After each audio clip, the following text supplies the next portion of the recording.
të balotazhit. Pajto me thinë që ndoshta nëse veç duhet thënë kush, nuk po them fitues, po kush duhet jetë i kënaqur, mendoj që janë vetëvendosja për faktin që në vitin 2013 kanë pasur vetëm një komunë, kanë fituar, sot i kanë 7.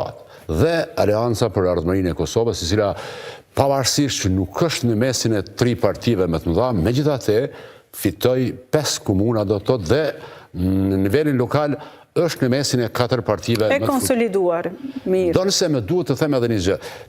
Nëse shikohet harta dhe numri i komunave, mund të fitohet përshtypje gabume. Është, pse e them te? Tazëm, vetëvendosja i ka 7 komuna, në anën tjetër, nëse i marrim komunat e opozitës, tazëm, janë 7 LDK-s, 6 të PDK-s, 13, 5 të Aleancës, 18, një nismës, 19 me 7, por raporti real nuk është kjo.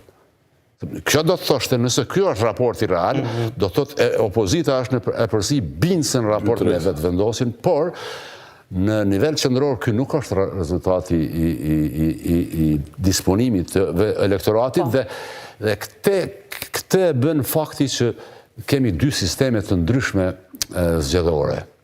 Në nivel qendror, kemë sistem proporcional, ku Kosova është një zonë, dhe do të thotë dominon lista në cilat prinë liderët e partive, do të thotë votohet për parti kryesisht, jo kryesisht, po ekskluzivisht. Ndërkas në nivelin lokal kemi kombinim të sistemit majoritar dhe proporcional. Në rastin e zgjedhjes së kryetarëve, kemi të bëjmë me sistem majoritar dhe proporcional, dhe kjo, mendoj që kjo ndikon në këtë shpërpjestim.